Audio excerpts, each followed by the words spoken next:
Believed to be written in around 1592 and finished in 1593, the evidence shows that The Two Gentlemen of Verona may be Shakespeare's first play. It is most likely one of his least accomplished plays because he wrote it so early on in his renowned career at the young age of 28. Although the exact time this masterpiece was written is unclear, the origin of this play is. This play most likely came from a separate story called Diana, written by the Portuguese writer Jorge de Montemayor. Act 1 of this play starts out with Valentine trying to convince his best friend Proteus to go on a journey with him, but Proteus says he can't, for he is in love with a girl, Julia. Valentine becomes annoyed at Proteus and tells him that he's not really in love with this girl and that he shouldn't waste his time with her. After Valentine leaves, Proteus says to himself, "Thou, Julia, thou hast metamorphosed me, made me neglect my studies, lose my time." Proteus's mournful thoughts are interrupted by Speed's entrance. Proteus asks Speed how Julia reacted when receiving his love note, but is distraught when he learns that his letter was not met with the excitement he expected. At the beginning of Act 1, Scene 2, Julia is talking to Lucetta about how to fall in love. While the two girls are talking about their opinions on Proteus, Lucetta confesses that she received a letter from Proteus on Julia's behalf. Julia becomes mad, not at Lucetta impersonating her, but for keeping a scandalous letter to herself. Act 1 concludes with a talk between Proteus's dad, Antonio, and his brother, Pantino, about Proteus's plans for the upcoming year. They believe Proteus should travel and explore the world like others at his age are doing, rather than spending his gap year in Verona. Proteus enters with his letter from Julia in his hand, unaware of his father's presence in the room. His father asks about the letter, but Proteus lies, saying it's from Valentine. Antonio believes this lie and further pushes Proteus to travel. Act 2 starts off with Speed teasing Valentine about the extra glove he found, which belonged to Sylvia, a girl in Milan that Valentine really liked. This begins Sylvia's plan to indirectly write a letter to Valentine, which is more complicated than necessary, and it causes a jumbled mess, but it makes Sylvia frustrated and causes her to storm off, leaving him with Speed. Then Speed explains to him that she was actually trying to swoon him. In Verona, Proteus and Julia say their goodbyes, and Proteus promises not to forget her on his trip. Lance, Proteus' servant, decides to accompany Proteus on his trip to Milan. Already in Milan, Valentine and Sylvia are ogling over each other, but Thurio, who was making snarky comments out of jealousy, started a small dispute between the two men. They quarrel until the Duke arrives and informs Valentine that his best friend is on the way. Valentine mentions to Sylvia that Proteus's delay was caused by Julia, this girl he was in love with, but Sylvia thought otherwise because he left her in Verona. Once Proteus arrives, Valentine tells him about his new love and how they're going to elope and get married.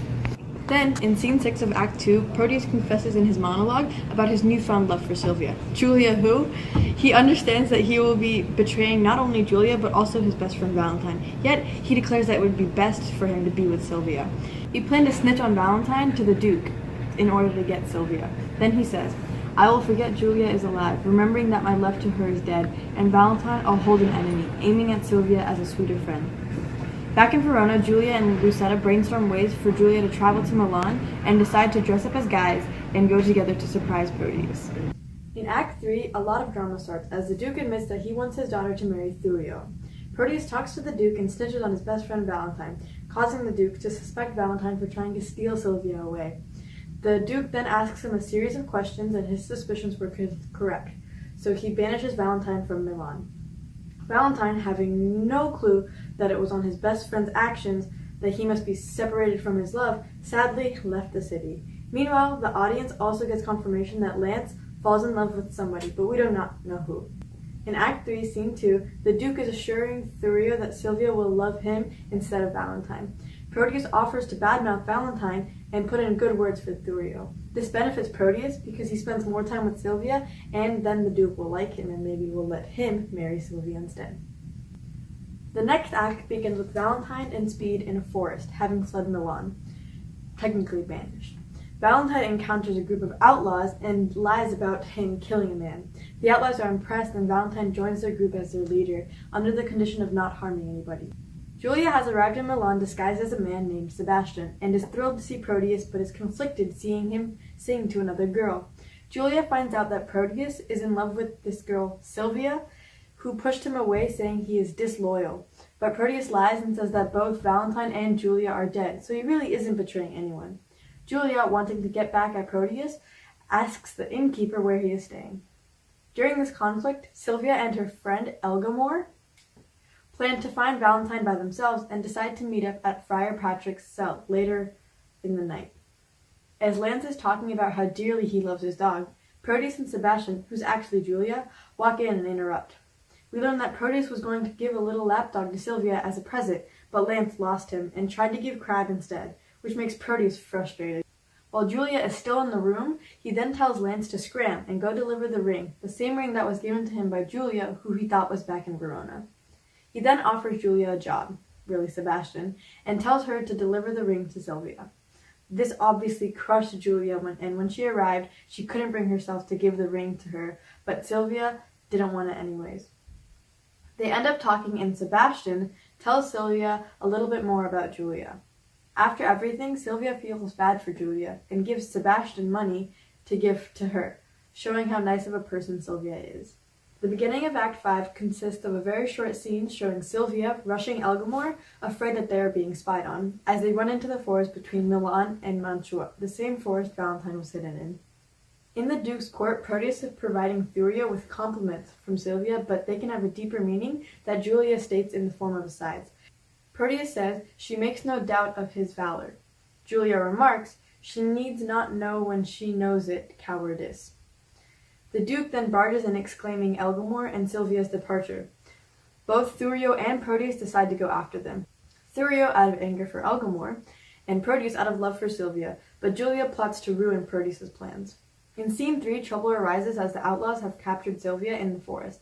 Elgamore, her friend, got scared and ditched Sylvia to fight for herself. The outlaws said that they will take her to their leader, Valentine. Of course, she does not know about this, so she exclaims, "Oh, Valentine, this I endure for thee." Scene 4 begins with Valentine contemplating the perks of forest living. He likes the solitude and peace that comes with the nature, as it allows him to think about his love for Sylvia without interruption. But even the carefreeness of this lifestyle isn't without responsibilities, as he has to prevent his new outlaw friends from attacking passerbyers. Sylvia, Proteus, and Sebastian, really Julia, then enter the scene with Proteus telling Sylvia that she should be grateful that he saved her from the outlaws. She replies, "Had I been seized by a hungry lion, I would have been a breakfast to the beast, rather than have false Proteus rescue me," implying that she would rather be mauled to death than being saved by someone who betrays everyone close to them. Proteus then goes on to say that, "Can no way change you to a milder form. I'll woo you like a soldier at arm's end, and love you against the nature of love, force you," which implies that Proteus, in Lehman's term, is about to assault Sylvia in ways she does not want. Valentine rushes over to stop him. He proceeds to berate Proteus, not for almost assaulting this girl, but for being a lousy friend and betraying his trust. Proteus immediately apologizes for being a bad friend, which leads to Valentine's forgiveness. In fact, he was so forgiving that he said that Proteus can have Sylvia. When Valentine utters this, Julia, still disguised as Sebastian, faints. After a long span of confusion, she finally reveals herself, and Proteus feels bad for everything he did. Valentine joins their hands, and everything is good until the outlaws come back again, this time with the Duke and Thurio as their prisoners. Thurio, out of all this conflict, tries to grab Sylvia, leading to Valentine's threat to kill him. The Duke sees this and now sees Valentine in a completely different light. He not only lifts his banishment, but also allows him to marry his daughter. The two couples will have a double wedding and the story ends happily. This particular Shakespearean play is considered a comedy since it has a happy ending as Valentine and Proteus become friends again. The Duke allows Valentine to marry his daughter, and Julia and Proteus become engaged.